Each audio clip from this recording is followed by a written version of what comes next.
आज हम क्या क्या पढ़ेंगे भाई? मौद्रिक नीति का बेसिक्स, ब्याज दर पर उसके प्रभाव क्या होते हैं, और मौद्रिक नीति संचरण, मॉनेटरी पॉलिसी ट्रांसमिशन, ये समझना आपके लिए बहुत ज्यादा जरूरी है।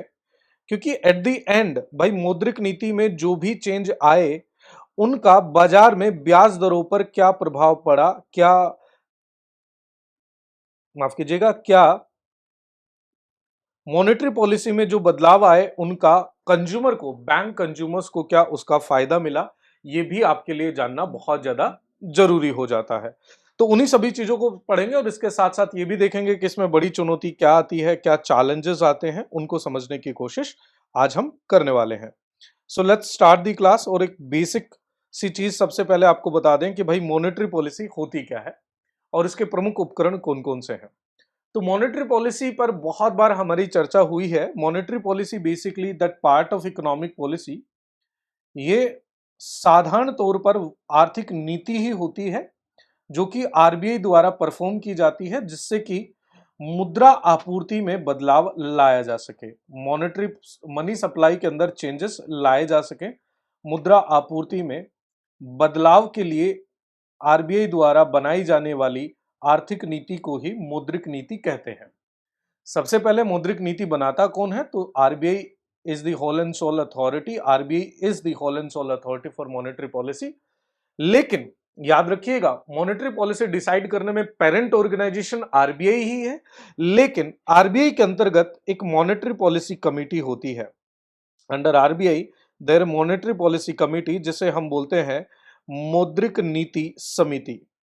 दोस्तों, ये मौद्रिक नीति समिति हर तिमाही पर एक बैठक अवश्य बुलाती है और उस बैठक में तय करती है कि मौद्रिक नीति के उपकरणों में किन उपकरणों में बदलाव किया जाए ताकि मौद्रिक मुद्रास्फीति को नियंत्रित किया जा सके। मौद्रिक नीति समिति का बेसिक जो टारगेट जो होता है वो कंज्यूमर प्राइस इंडेक्स, उपभोक्ता मूल्य सूचकांक को नियंत्रित करना, जिसमें टारगेट किया जाता है उपभोक्ता मूल्य सूचकांक को 4% तक नियंत्रित करना। इसमें +2% -2% की एक फ्लेक्सिबिलिटी यहां पर दी गई है, यानी कि अपर टॉलरेंस लिमिट मुद्रास्फीति, महंगाई, अधिकतम मौद्रिक नीति समिति के जो लक्ष्य हैं वो है कि 6% से बाहर तो नहीं जानी चाहिए और 2% से कम नहीं जानी चाहिए। टारगेट हम 4% को करेंगे।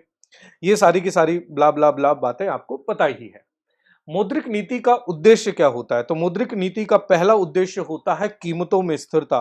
कीमत, बाजार में जो भी कीमतें चल रही हैं उन कीमतों में स्थिरता हो, कीमतों में स्थिरता हो। इसके साथ साथ बाजार में स्थिरता हो, बाजार में बहुत ज्यादा उतार चढ़ाव नहीं हो, ताकि आर्थिक विकास बना रहे और कीमतें एक स्थिर तरीके से बढ़ती रहे, है ना। बहुत ज्यादा महंगाई भी बहुत बेकार होती है। इसके अलावा मुद्रास्फीति को नियंत्रित करना, हमने बताया था कि मौद्रिक नीति का जो उद्देश्य होता है, जिसमें मौद्रिक नीति समिति को जो लक्ष्य दिया जाता है वो लक्ष्य दिया जाता है उपभोक्ता मूल्य सूचकांक को, उपभोक्ता मूल्य सूचकांक को नियंत्रित करना, to control consumer price index, और उसके टारगेट क्या है? 4% तक रखना। तो बढ़ती हुई जब भी अर्थव्यवस्था में महंगाई बढ़ती है तब तब ये चैलेंजेस इकोनॉमी में सरकार के सामने, देशवासियों के सामने और आरबीआई के सामने आते हैं और उनके लिए ही मौद्रिक नीति बनाई जाती है। और अल्टीमेटली जो सभी मौद्रिक नीति होती है उनका उद्देश्य एक विकास का भी होता है कि भाई डेवलपमेंट करना है, बहुत ही बेहतरीन तरीके से डेवलपमेंट करना है, इकोनॉमिक ग्रोथ वगैरह वगैरह ब्ला ब्ला ब्ला, बेरोजगारी को कम करना, रोजगार को बढ़ाना, निर्धनता को कम करना, ये सभी मौद्रिक नीति के उद्देश्य होते हैं। अब मेरे दोस्तों, दोनों तरह की आर्थिक नीतियों को यहां पर मैंने दिखाया है। एक होती है राजकोषीय नीति जो कि सरकार द्वारा तय की जाती है, दूसरी होती है मौद्रिक नीति जो कि आरबीआई द्वारा तय की जाती है। राजकोषीय नीति का मोटा मोटा ये होता है कि भाई आय और व्यय का, सरकारी आय और व्यय का प्रबंधन हो सके ताकि आर्थिक विकास हो सके। मौद्रिक नीति का मोटा मोटा उद्देश्य ये होता है कि मुद्रास्फीति को नियंत्रित करना है ताकि कीमतें स्थिर हो और इकोनॉमिक डेवलपमेंट हो। अब देखिए, एक इंटरेस्टिंग सा फिनोमिनन आपको समझना पड़ेगा। जब जब हम व्यापार चक्र के बारे में बात करते हैं, बिजनेस साइकिल के बारे में बात करते हैं, तो व्यापार चक्र को आप ऐसे समझिए, जैसे जिंदगी होती है, जिंदगी में कभी अप्स हैं तो कभी डाउन्स हैं, वैसे ही व्यापार में कभी तेजी आती है तो कभी मंदी आती है। तो मेरे दोस्तों, जैसे कि आपको यहां पर मंदी दिखाई गई है, रिसेशन के अंदर इकोनॉमी नीचे की तरफ जाती है। अब जब रिसेशन होता है तो यहां पर याद रखना, वस्तुओं की मांग में कमी आ जाती है और मांग में कमी आएगी तो कीमतों में कमी आएगी, और कीमतों में जब कमी आती है तो जो उत्पादक है उसे लाभ नहीं होता, और उत्पादक को लाभ नहीं होगा तो वो जितने भी लोगों को रोजगार दे रहा है उन लोगों को कम रोजगार देगा, तो अनएम्प्लॉयमेंट जैसी सिचुएशन यहां पर क्रिएट होती हुई दिखाई देती है। एक जनरल बेसिक अंडरस्टैंडिंग मैं आप लोगों को इससे बता रहा हूं। बिजनेस साइकिल का, व्यापार चक्र का दूसरा चक्र होता है जब बिजनेस बहुत तेजी से ऊपर ऊपर जा रहे हो, इकोनॉमिक एक्टिविटीज ग्रो कर रही हो, इकोनॉमिक एक्टिविटीज बहुत हाई लेवल पर हो, यानी कि बहुत तेजी से इकोनॉमिक एक्टिविटीज हो रही हैं, अर्निंग्स हो रही हैं, लोगों की परचेसिंग पावर बढ़ रही है, लोग खर्च ज्यादा कर रहे हैं, स्पेंडिंग्स ज्यादा हो रही हैं, लोग स्पेंडिंग्स ज्यादा कर रहे हैं, यानी कि डिमांड ज्यादा करेंगे, डिमांड ज्यादा करेंगे, प्रोडक्शन ज्यादा करना पड़ेगा और एम्प्लॉयमेंट क्रिएट होगा। तो इन दोनों ही सिचुएशन में कुछ एक्सट्रीम सिचुएशन है। एक तो ये एक्सट्रीम सिचुएशन है, इससे बचना चाहेंगे हम, क्योंकि अनएम्प्लॉयमेंट होगा। और अगर बहुत ज्यादा मुद्रास्फीति भी हो जाती है ना, अत्यधिक मुद्रास्फीति हो जाए, अति मुद्रास्फीति हो जाए, यानी कि कोई 10 रुपए की ब्रेड कल 1 लाख रुपए की मिलने लग जाए ना, तो वो भी हानिकारक होगा, वो भी लोग अफोर्ड नहीं कर पाएंगे और इकोनॉमी उस जाल से नहीं निकल पाएगी। तो इन दोनों को बैलेंस करने के लिए एक तरीका होता है यहां पर कि मनी सप्लाई बढ़ा दो, लोगों के पास धन की उपलब्धता बढ़ा दो किसी भी तरीके से, लोग ज्यादा खर्च करेंगे, मांग वापस से उड़ जाएगी और कीमतें वापस सही हो जाएंगी, उत्पादक को काम मिलेगा, रोजगार बढ़ेगा। अत्यधिक मुद्रास्फीति में ये होता है कि मनी सप्लाई कम कर दो भाई, मुद्रा आपूर्ति कम कर दो, ताकि एग्रीगेट डिमांड ओवरशूट करने के कारण जो कीमतें बहुत ज्यादा बढ़ रही थी वो कंट्रोल हो जाए। तो ओवरऑल मुद्रा आपूर्ति को नियंत्रित करना, मुद्रा आपूर्ति के लिए दो स्थितियां हैं, एक में मुद्रा आपूर्ति में वृद्धि हमें करनी होती है, एक में मुद्रा आपूर्ति में ह्रास हमें करना होता है दोस्तों। ऐसे में जब हम मौद्रिक नीति के उपकरण पढ़ें और प्रमुख उपकरणों के बारे में बात करें तो सबसे ज्यादा प्रभावी जो आता है वो है रेपो रेट। असल में मैं आपको एक टेबल बनाकर बता देता हूं।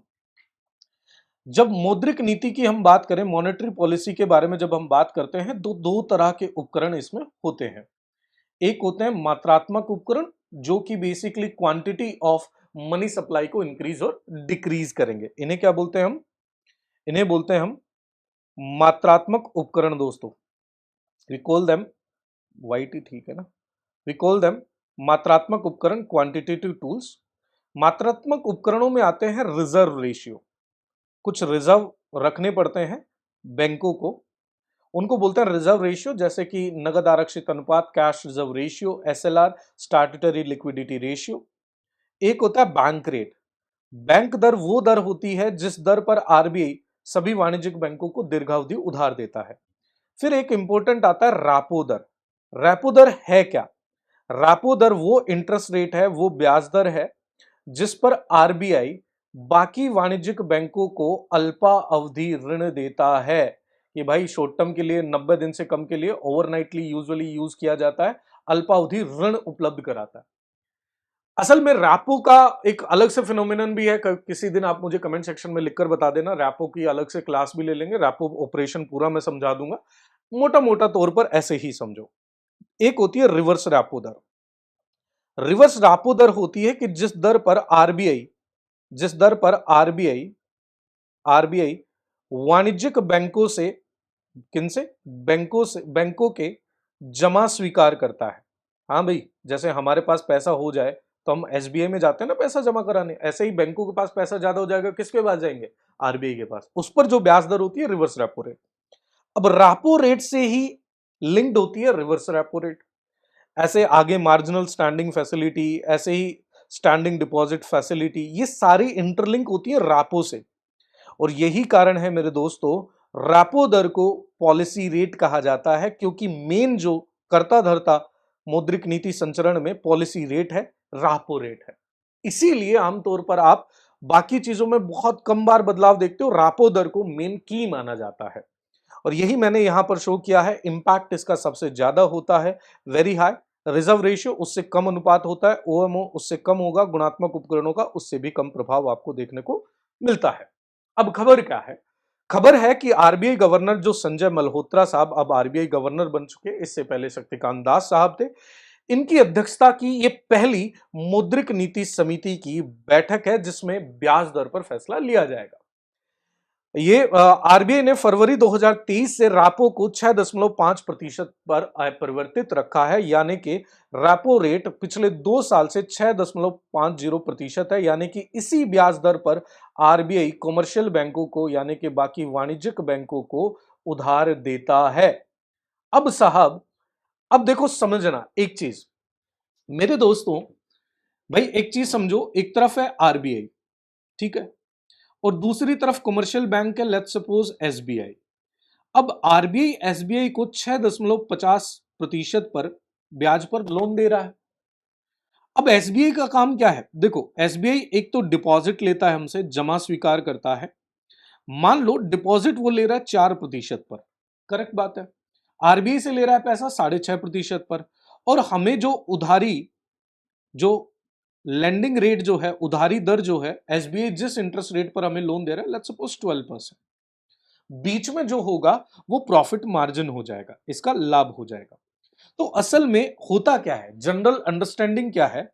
जनरल अंडरस्टैंडिंग मेरे भाई ये है कि अगर आरबीआई इस अपनी इंटरेस्ट रेट को, यानी कि आरबीआई अगर रेपो रेट को कम कर दे, रेपो रेट को कम कर दे, यानी कि मान लो 6.5% से घटाकर ये अब इसको 4.5% कर दे, तो यानी कि आर एसबीआई को 4.5% पर ही लोन मिल रहा है, 4.5% ब्याज दर पर ही लोन मिल रहा है। तो अल्टीमेटली वो क्या करेगा, चूंकि उसे सस्ता मिल रहा है, तो वो उधारी दर जो थी 12%, उसे भी 10% कर दे। आइडियल सिचुएशन तो यही है ना? तो इसलिए रेपो रेट का इंपैक्ट जो है इंटरेस्ट रेट में बहुत क्रूशियल होता है। ब्याज दर पर जो इसका प्रभाव होता है वो काफी प्रभावी होता है, ब्याज दर पर इसका प्रभाव देखने को मिलता है। अब मेरे दोस्तों, लेट्स सपोज यहां पर देखो 6.5% से 4.5% कर दिया आरबीआई ने रेपो रेट, और यहां उधारी दर जो 12% थी उससे घटाकर कितने कर दिया एसबीआई ने? 10%। इसी को बोलते हैं मॉनेटरी पॉलिसी ट्रांसमिशन, यानी कि मौद्रिक नीति संचरण। बहुत इंपॉर्टेंट है समझना आपके लिए, मौद्रिक नीति संचरण इसे कहा जाता है, मॉनेटरी पॉलिसी ट्रांसमिशन इसे कहा जाता है। ठीक है, कि मौद्रिक नीति में आए बदलावों के कारण उपभोक्ता को, बैंक के उपभोक्ता को कितने लाभ ट्रांसफर किए गए। Basically it's passing the benefits to the customer, passing the benefits to the customer, यानी कि उपभोक्ता को कितना पास किया गया जो बैंक को लाभ मिला, उसे बोलते हैं मॉनेटरी पॉलिसी ट्रांसमिशन। थोड़ी सी डिटेल और देखें, आखिरी बार 2023 में हुआ था बदलाव। मॉनेटरी पॉलिसी कमेटी की पिछली मीटिंग दिसंबर में हुई थी, जिसमें कमेटी ने लगातार 11वीं बार दरों में बदलाव नहीं किया था। आरबीआई ने आखिरी बदलाव जो किया था 0.25% बढ़ाकर 6.5% 2023 में किया था। अब क्या कह रहे हैं एक्सपर्ट्स? एक्सपर्ट्स कह रहे हैं इस साल कई चरणों में 1% तक कटौती हो सकती है। यदि रिजर्व बैंक ब्याज दरें कुछ कम कर देता है, यानी कि रेपो दर कम करता है, तो आम लोगों को ईएमआई पर जो ब्याज देना पड़ रहा है वो कम, क्योंकि अगर बैंकों को, एसबीआई को सस्ते में मिल रहा है तो वो आपसे जो इंटरेस्ट ले रहा है वो भी कम करने की कोशिश करेगा। इससे आम लोगों पर ईएमआई का बोझ कम होगा, और जिससे कि अतिरिक्त बचत बचत होगी। लोगों के पास पैसा जो ईएमआई में जा रहा था वो बचेगा, और वो उसे खर्च करेंगे, डिमांड बढ़ेगी। जो इंडियन इकोनॉमी में एक सिचुएशन बन रखी है कि डिमांड एक सैचुरेटेड प्लेस पर है। हमारा जो प्रोडक्शन मैन्युफैक्चरिंग जो था, जिसका तकरीबन तकरीबन जीडीपी में 13% का योगदान होता था, वो घटकर 10% हो गया। तो वो भी इंक्रीज करने में फायदा मिलेगा। एक्सपर्ट के अनुसार आरबीआई रेपो रेट में इस साल चरणबद्ध तरीके से 1% तक कटौती कर सकता है। अब हमारे पास चुनौतियां क्या है? भाई मौद्रिक नीति संचरण हमने आपको एक समझाया, वापस से एक छोटा सा क्रूशियल पॉइंट आपको समझाते हैं। मॉनेटरी पॉलिसी ट्रांसमिशन है क्या? मौद्रिक नीति संचरण है क्या? तो दोस्तों, मौद्रिक नीति संचरण का अर्थ है कि मौद्रिक नीति में आए लाभ को उपभोक्ता तक स्थानांतरण करना। ठीक है, अब ये मौद्रिक नीति संचरण दो तरह का होता है, एक होता है कंप्लीट मॉनेटरी पॉलिसी ट्रांसमिशन, पूर्ण मौद्रिक नीति संचरण, और एक होता है अपूर्ण मौद्रिक नीति incomplete monetary policy transmission. Complete monetary policy transmission क्या है? लेट्स सपोज आरबीआई का जो इंटरेस्ट, आरबीआई जो रेपो रेट रख रहा है वो है 6% का, करेक्ट बात है। और एसबीआई वहां पर हमारे पास बीच में है। एसबीआई जो डिपॉजिट रेट जो ले रहा है, यानी कि हमसे जमा पर हमें ब्याज दर जो दे रहा है, हमें इंटरेस्ट जो दे रहा है 4% का दे रहा है। और उधारी दर जो है, एसबीआई जो हमें इंटरेस्ट रेट जो चार्ज कर रहा है हमारे पर, उधारी और ऋण दर जिसे हम कहें, वो लेट्स सपोज 12% है। अब पूर्ण मौद्रिक नीति संचरण कंप्लीट मॉनेटरी ट्रांसमिशन क्या होगा? अगर रिवर्स रेपो रेट में 6% से इसे 4% कर दिया जाए, यानी कि 2% को 2% से इसे कम किया गया रेपो रेट को, तो ऐसे में इंटरेस्ट रेट भी 12% से 10% कर दी जाए। किसके द्वारा? एसबीआई के द्वारा। इसको बोलते हैं complete monetary policy transmission. Incomplete क्या होता है? जो बार बार चैलेंज हमें दिख रहा है, आरबीआई लेट्स सपोज वही रेपो रेट आपकी 6% है, एसबीआई का डिपॉजिट रेशियो यानी कि डिपॉजिट रेट जो है जिस पर हमें ब्याज दे रहा है वो 4% दे रहा है। अगर मान लीजिए सिचुएशन होती है कि रिवर्स माफ कीजिएगा, रेपो रेट 6% से 4% कर दी जाए, लेकिन ये 12 से 11% या 11.5% ही किया, तो इसे बोलते हैं incomplete transfer, incomplete monetary policy transmission. इसमें क्या होता है? उपभोक्ता को लाभ पूर्णतया नहीं स्थानांतरित हुए। अब इसमें चुनौती क्या आती है? चुनौती मेरे दोस्तों एक बार फिर से समझेंगे। मान लो एक तरफ है आरबीआई, बहुत डिटेल में समझो, पेन कॉपी छोड़ दो, अभी देखो यहां पर। दूसरी तरफ है एसबीआई, यहां पर अपने पास जो रेपो रेट है वो मान के चले हम 6% है। एसबीआई जो डिपॉजिट रेट यानी कि जमा दर जो हमें दे रहा है वो 4% दे रहा है, और एसबीआई जो लोन रेट या लैंडिंग रेट जिसे हम कहें, उधारी की जो ब्याज दर जो है वो लेट्स सपोज 12% है। असल समस्या आती कहां है? देखो, अगर यहां पर एवरेज कॉस्ट ऑफ फंड्स की बात करूं, मैं औसत निधि की लागत की अगर मैं बात करूं, औसत निधि लागत की बात करूं, यानी कि बैंक की लागत, एवरेज कॉस्ट कितनी आ रही है, तो रेपो रेट है 6%, जमा दर है 4%। भाई 6% से एसबीआई आरबीआई से पैसा ले रहा है, 4% से हम लोगों से ले रहा है, तो टोटल डिवाइडेड बाय 2 यानी कि 5% average cost of lending rate है, एवरेज कॉस्ट ऑफ फंड्स है, यानी कि 5% का जो इंटरेस्ट रेट है उसकी लागत है। किसकी? एसबीआई की। एसबीआई उधारी कितनी देर पर दे रहा है? उधारी दर कितनी है? 12%। ले कितने पर है पैसा? जमा किस 5% पे, दे कितने पर है? 12% पे। तो भाई यहां पर लाभ मार्जिन कितना होगा? लाभ मार्जिन होगा 7% का। करेक्ट बात है, सिंपल है। अब साहब एक कंप्लीट मॉनेटरी पॉलिसी ट्रांसमिशन करके देखते हैं, एक कंप्लीट मॉनेटरी पॉलिसी ट्रांसमिशन करके हम देखते हैं। समझो, अगर रेपो रेट 6% से 4% कर दी गई, मान लो इस सिचुएशन में एवरेज कॉस्ट ऑफ फंड यानी कि औसत निधि लागत कितनी हो जाएगी बैंक के लिए? औसत निधि लागत, एवरेज कॉस्ट ऑफ फंड्स कितनी हो जाएगी? भाई 4% तो रेपो रेट है और 4% ही डिपॉजिट रेट है, डिवाइडेड बाय 2, तो 4% आ गई average cost of landing rate. Correct बात है। अब हमने क्या कहा? कंप्लीट मॉनेटरी पॉलिसी ट्रांसमिशन किसे कहेंगे? हमने कहा कंप्लीट मॉनेटरी पॉलिसी ट्रांसमिशन कहेंगे कि अगर यहां 2% से कमी आई है तो लैंडिंग रेट भी 2% से कम कर दो। बात तो वही है। तो अगर ये average cost of landing rate 4% है और लैंडिंग रेट जो है यानी कि उधारी दर जो है वो है, वो घटकर 10% कर दी गई। कितनी कर दी गई? 10%। तो लाभ मार्जिन कितना हो जाएगा बैंक के लिए? लाभ मार्जिन हो जाएगा 6% का। अब ऐसा करने में बैंक को नुकसान हो रहा है। बैंक पहले लाभ कमा रहा था 7% का, अब कमा रहा है 6% का। तो अब क्या करना पड़ेगा बैंक को? अगर बैंक को लाभ मार्जिन अपना 7% ही रखना है तो औसत निधि लागत उसे 3% करनी पड़ेगी। यस और नो?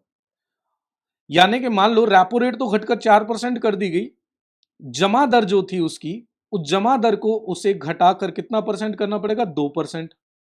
तब जाकर average cost of landing rate, average cost of fund, औसत निधि लागत कितनी हो जाएगी? 3%। उधारी दर कितनी है? 10%। और लाभ मार्जिन कितना है? 7%। तब जाकर यह बैलेंस हो सकता है। लेकिन अगर बैंक ने जमा दर कम दी तो हम उपभोक्ता क्या कहेंगे? भाई साहब अब आपके पास पैसा क्यों जमा कराएं? हम तो जाके शेयर मार्केट में पैसा लगा देंगे, शेयर बाजार में लगा देंगे, और या आजकल शेयर बाजार और बाकी मुद्रा बाजार के अंदर, बाकी पूंजी बाजार के अंदर पैसा लगा देंगे। आपसे क्यों लेंगे हम? तो बैंकों के पास लिक्विडिटी कमी हो जाएगी, लोग बैंकों में पैसा जमा नहीं कराएंगे। बैंकों में पैसा नहीं जमा कराएंगे तो दिक्कत क्या होती है? बैंक क्या है? की टू इकोनॉमी।